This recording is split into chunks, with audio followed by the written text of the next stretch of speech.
कि साहब बॉडी खराब हो जाएगी। अरे बॉडी तो खराब हो ही गई भाई, जिस बॉडी के 6-6 टुकड़े कर दिए, क्या बचा आप बताओ मुझे। फिर आपको संघर्ष करने की ज्यादा आवश्यकता नहीं पड़ेगी, हम अपने आप संघर्ष भी करेंगे, इस परिवार को न्याय भी दिलाएंगे। कौन सी जाति हमारे साथ रही बताओ आप मुझे। ये सब इन्हीं लोगों की देन है और हमारे भ्रष्ट अधिकारियों की, जो सिर्फ पोस्टिंग के चक्कर में हमारे समाज के साथ धोखा करता है। कि सोशल मीडिया पे अपने लोगों के जो आपस में जो खींचतान आप लोग कर रहे हो, इसको भी आप खत्म करो। मैं फिर हाथ जोड़ के आपसे निवेदन कर रहा हूँ। हमारे आदर्शों पे और हमारे स्वाभिमान पे यदि आंच आ गई तो फिर जिंदा रहना भी बेकार है। फिर क्या कर लेंगे आप बताओ मुझे। हम बड़ा फक्र करते हैं कि हम हनुमान बेनीवाल जैसे कैप्टन के नेतृत्व में सैनिक बन गए और आप सब लोगों की सेवा करने का हमें अवसर मिला। और उन्होंने एक ही चीज हमें सिखाई, सही तरीके से आगे बढ़ना और पीड़ित को न्याय दिलाना। जिसकी आंखों में आंसू, उसके आंसू पहुंच के उसके चेहरे पर मुस्कान लाना। तो मैं इतना मेरे युवा साथियों से विशेषकर अपील करूंगा, यदि आप लोग, ये बहुत बड़ा मामला है, छोटा मामला नहीं है कि किसी की इस तरह से नर्संस हत्या कर दें।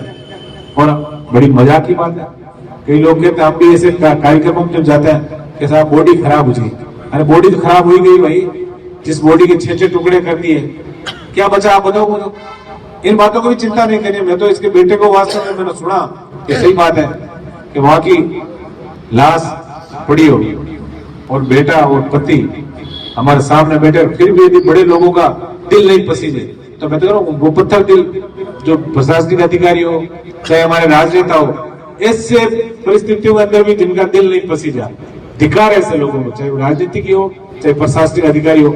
हम अभी बात भी करेंगे एक बार, और आगे जो भी रूपरेखा है, क्योंकि हम सही बात है, हम अभी चुनाव के अंदर आपको पता है पड़ोस में चुनाव है, पूरा सरकार चुनाव लड़ रही है और देश के तमाम जो नेता है वो सारे वो आए हुए हैं। हम भी समय नहीं निकाल पाए, उसके लिए हम क्षमा चाहते हैं। लेकिन इतना भरोसा इस जोधपुर की धरा पे आपको देके जा रहा है हनुमान बेनीवाल जी की तरफ से कि जब तक आपको न्याय नहीं मिले, अभी हम बात भी करेंगे और यदि हम रूपरेखा बनाकर फिर इस आंदोलन को हाथ में लेंगे, फिर आपको संघर्ष करने की ज्यादा आवश्यकता नहीं पड़ेगी, हम अपने आप संघर्ष भी करेंगे, इस परिवार को न्याय भी दिलाएंगे और पूरे समाज का उचित तरीके से मान सम्मान कैसे बढ़े वो सारी प्रक्रिया हम अपने आप करेंगे।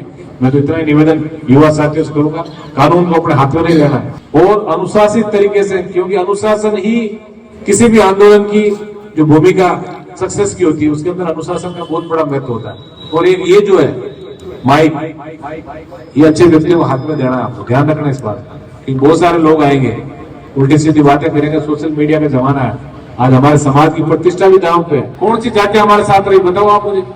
ये सब इन्हीं लोगों की देन है और हमारे भ्रष्ट अधिकारियों की, जो सिर्फ पोस्टिंग के चक्कर में हमारे समाज के साथ धोखा करता है। ऐसे लोगों से भी हमें सावधान रहना, हमें डरना नहीं है। लोकतंत्र के अंदर डरने की कोई आवश्यकता नहीं है। जितने सिर एक जगह इकट्ठे होते हैं समझो आप न्याय मिल गया। और आज बड़ी तादाद में युवा साथी आए तो निश्चित रूप से आप लोगों को न्याय भी मिलेगा। एक बार ये जो घटनाक्रम है इसको लेकर अभी जो यदि कोई प्रशासनिक अधिकारी आए हैं तो एक बार उनसे बात भी कर लेते हैं, उनकी इच्छा क्या है। बाकी आगे की रूपरेखा भी हम तय करेंगे और इस आंदोलन में आज यदि आ गए तो निश्चित रूप से इस तेजाजी महाराज का बहुत बड़ा आशीर्वाद हमारे ऊपर है। और जिस प्रांगण में हम खड़े हैं, इस प्रांगण में तो लोग बहुत बड़ी मन्नतें लेके आते हैं और उनकी मन्नतें पूरी होती है। तो इस पावन प्रांगण में अपना जो भी मकसद है उस मकसद में हम कामयाब कैसे हो और इसमें हमें न्याय मिले, इसके अंदर हमें सक्सेस मिले। और उसके बाद भी मरुधरा के जो ये नौजवान खड़े हैं, मैं आपसे फिर निवेदन करूंगा कि सोशल मीडिया पे अपने लोगों के जो आपस में जो खींचतान आप लोग कर रहे हो, इसको भी आप खत्म करो। मैं फिर हाथ जोड़ के आपसे निवेदन कर रहा हूँ। इन छोटी छोटी बातों से आज हम बंट गए, और बंट गए इसलिए देख लो ना आप हालात क्या हो रही, 12-12, 13-13 दिन एक हमारी बेटी की लाश, टुकड़े टुकड़े हुई लाश। और ये हमारी संवेदनशीलता कि हम ये परीक्षा ले रही सरकार, इससे बड़ा विडंबना हो नहीं सकती। इस चीज को भी आपको सोचना है, क्योंकि आप पढ़ी लिखी जनरेशन है, आपके कंधों में आप ही निश्चित आगे करोगे आने वाले समय में कि हमारा समाज किस दिशा की ओर जाएगा। तो मैं इतना निवेदन आप सबसे करूंगा।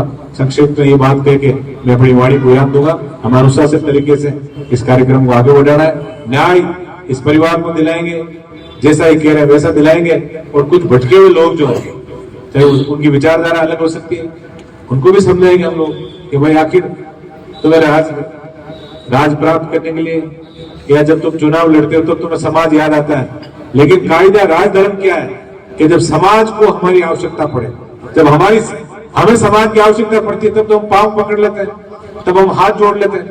लेकिन समाज को हमारी आवश्यकता जब भी पड़े, तब हम ईमानदारी से बिना कोई भेदभाव के, बिना कोई वैचारिक मतभेद के हम आप लोगों की मदद के लिए हमेशा तत्पर है। यही राजधर्म हमें सिखाया है। मैं एक बार आप सबको, विशेषकर युवा साथियों को दिल की गहराई से धन्यवाद देना चाहूंगा कि आज इस दुख की घड़ी में अनीता चौधरी जी को आप न्याय दिलाने और इसके परिवार को पूरा आप संबल देने के लिए जो है इकट्ठे हुए हैं, ये बहुत बड़ी ताकत हमारी है। और लोकतंत्र के अंदर ये ताकत जो है ये समाज को बहुत आगे तक लेके जाएगी।